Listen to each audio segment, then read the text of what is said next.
This is really nice. I will be coming here more often.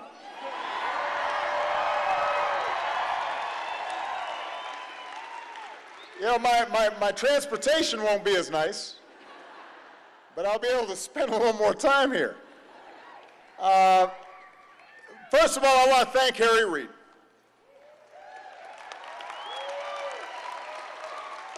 And because he's a captive audience, he doesn't actually like people talking about him, but he's stuck here, and so I'm going to talk about him for a second. You know, Harry grew up in a town that didn't have much. No high school, no doctor's office. Searchlight sure didn't have much grass to mow or many trees to climb. It didn't look like this. So when Harry discovered a lush desert oasis down the road called Paiute Spring, he fell in love. And when Harry met Landra, the love of his life, he couldn't wait to take her there. But when he got to the green spring that Harry remembered, he was devastated to see that the place had been trashed. And that day, Harry became an environmentalist. And he's been working hard ever since to preserve the natural gifts of Nevada and these United States of America.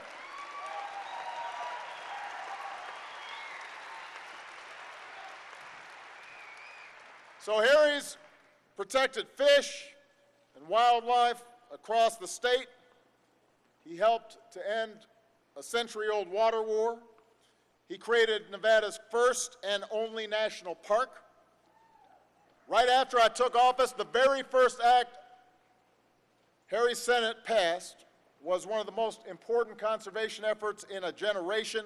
We protected more than 2 million acres of wilderness and thousands of miles of trails and rivers. That was because of Harry Reid.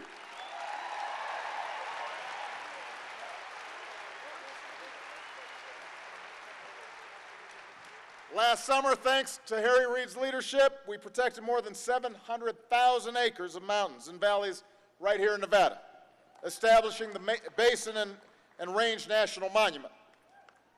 2 decades ago, the senator from Searchlight trained a national spotlight right here on Lake Tahoe. And as he prepares to ride off into the sunset, although I don't want him getting on a horse, this 20th anniversary summit proves that the light Harry lit shines as bright as ever.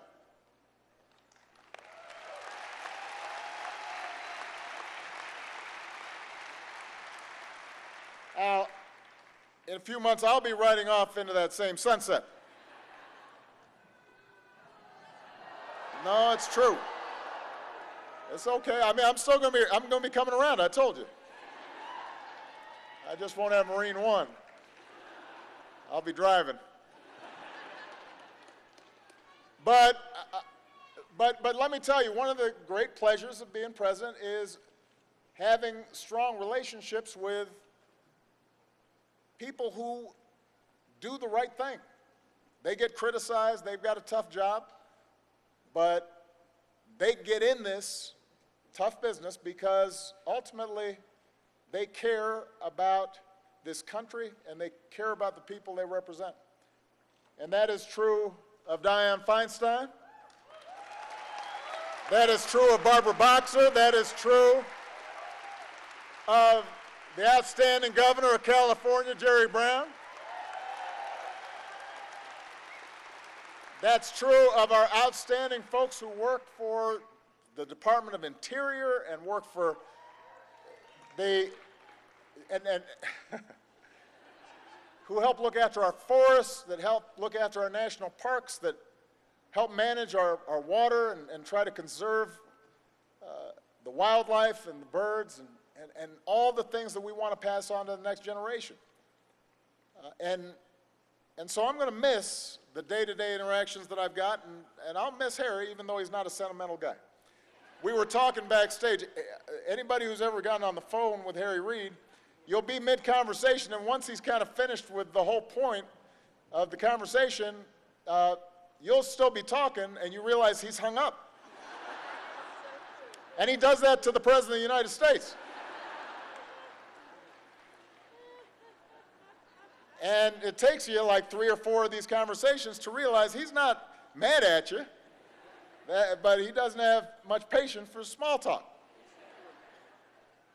But Harry is tough. I believe he is going to go down as one of the best leaders that the Senate ever had.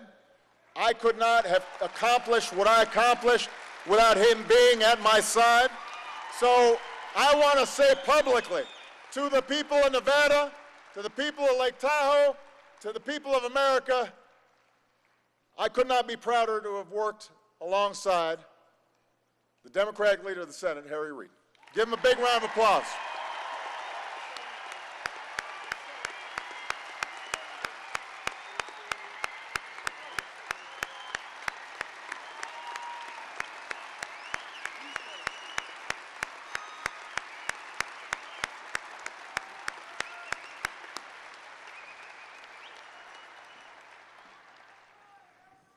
So it's special to stand on the shores of Lake Tahoe. I have never been here. No, it's not like I didn't want to come. Nobody invited me. I didn't know if I had a place to stay. So now that I finally got here, I'm going to come back. And I want to come back not just because it's beautiful, not just because I love you back, not just because The Godfather 2 is maybe my favorite movie. As I was flying over the lake, I was thinking about Fredo. It's tough. But this place is spectacular because it is one of the highest, deepest, oldest, and purest lakes in the world.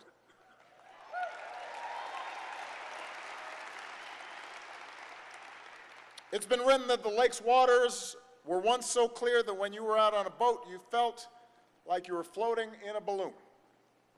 Unless you were Fredo. It's been written that the air here is so fine, it must be the same air that the angels breathe. So it's no wonder that for thousands of years this place has been a spiritual one. For the Washoe people, it is the center of their world.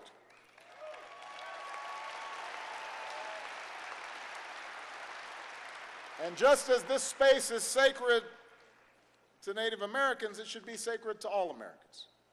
And that's why we're here, to protect this special, pristine place, to keep these waters crystal clear, to keep the air as pure as the heavens, to keep alive Tahoe's spirit, and to keep faith with this truth, that the challenges of conservation and combating climate change are connected. They're linked. Now, okay. I'm sorry, I got you, okay. I got you. Thank you. That's a great banner. I'm about to talk about it though, so you're interrupting me. Now, I was going to talk about climate change and why it's so important. You know, we tend to think of climate change as if it's something that's just happening out there that we don't have control over. But the fact is that it is man-made. It's not we think it's man-made. It's not we guess it's man-made. It's not a lot of people are saying it's man-made. It's not I'm not a scientist, so I don't know. You don't have to be a scientist. You have to read or listen to scientists to know that the overwhelming body of scientific evidence shows us that climate change is caused by human activity. And when we protect our lands, it helps us protect the climate for the future. So conservation is critical not just for one particular spot, one particular park, one particular lake. It's critical for our entire ecosystem. And conservation is more than just putting up a plaque and calling something a park. We embrace conservation because healthy and diverse lands and waters help us build resilience to climate change. We do it to free more of our communities and plants and animals and species from wildfires and droughts and displacement. We do it because when most of the 4.5 million people who come to Lake Tahoe every year are tourists, economies like this one live or die by the health of our natural resources.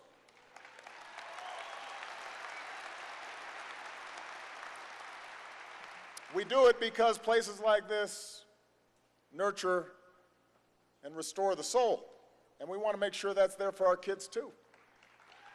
Now, as a former Washoe tribe leader once said, the health of the land and the health of the people are tied together. And what happens to the land also happens to the people. So that's why we've worked so hard. Everybody on this stage, Harry's leadership, the work we've done in our administration to preserve treasures like this for future generations. And we've proven that the choice between our environment, our economy, and our health is a false one. We've got to strengthen all of them together. In the 20 years since President Clinton and Senator Reid started this summit, federal, state, and local leaders have worked together to restore wetlands and habitats, improve roads, reduce pollution, prevent wildfires. And that last point is especially important because of the severe drought that all of you know and you can see with your own eyes. A single wildfire in a dangerously flammable Lake Tahoe basin could cause enough erosion to erase decades of progress when it comes to water quality.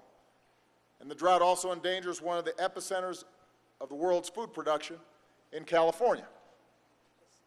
Now, changing climate threatens even the best conservation efforts.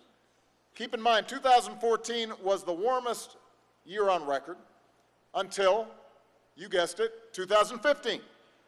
And now 2016 is on pace to be even hotter.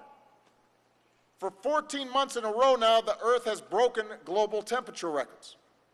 Lake Tahoe's average temperature is rising at its fastest rate ever, and its temperature is the warmest on record. Because climate and conservation are challenges that go hand in hand, our conservation mission is more urgent than ever. Everybody who is here, including those who are very eager for me to finish so that they can listen to the killers,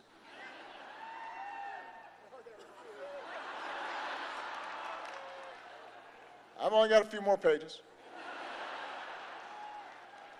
Our conservation effort is more critical, more urgent than ever. And we made this a priority from day one. We, as Harry mentioned, protected more acres of public lands and water than any administration in history. Now,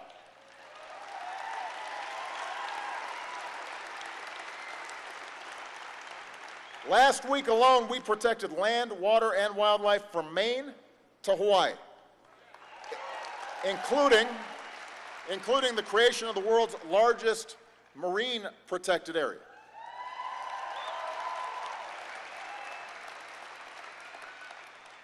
And, apropos of that young lady's sign, we've been working on climate change on every front. We've worked to generate more clean energy, use less dirty energy, waste less energy overall. In my first months in office, Harry helped America make the single largest investment in renewable energy in our history. Dianne Feinstein, Barbara Boxer have been at the forefront of this. Jerry Brown's been doing incredible legislative work in his state. These investments have helped drive down the cost of clean power, so it's finally cheaper than dirty power in a lot of places. It helps us multiply wind power threefold, solar power more than 30-fold. It's created tens of thousands of good jobs. It's adding to paychecks, subtracting from energy bills. It's been the smart and right thing to do.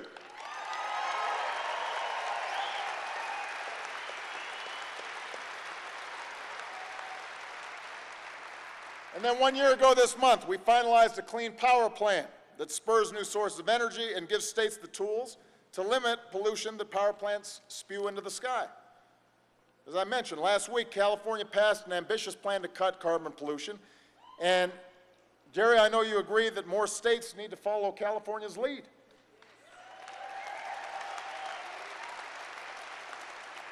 On a national level, we've enacted tough fuel economy standards for cars, which means you're going to be able to drive further on a gallon of gas.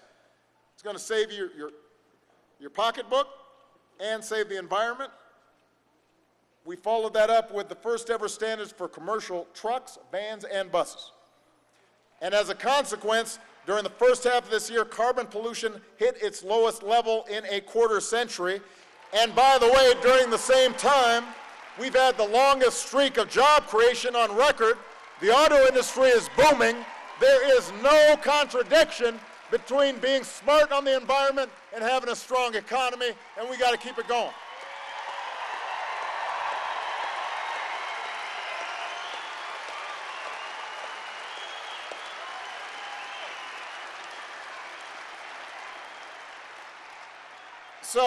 So this isn't just a challenge, this is an opportunity. And today in Tahoe, we're taking 3 more significant steps to boost conservation and climate action. First, we're supporting conservation projects across Nevada to restore watersheds, stop invasive species, and further reduce the risks posed by hazardous fuels and wildfires. Number 2, we're incentivizing private capital to come off the sidelines and contribute to conservation, because government can't do it alone. Number 3, in partnership with California, we're going to reverse the deterioration of the Salton Sea before it is too late, and that's going to help a lot of folks all across the West.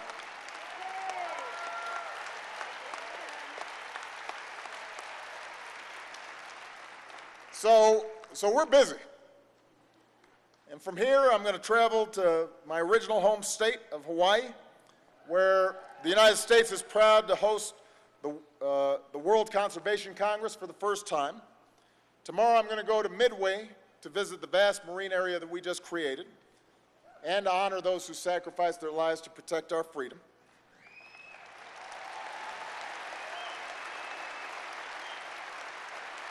Then I head to China, with whom we've partnered as the world's 2 largest economies and 2 largest carbon emitters, to set historic climate targets that are going to lead the rest of the world to a cleaner, more secure future.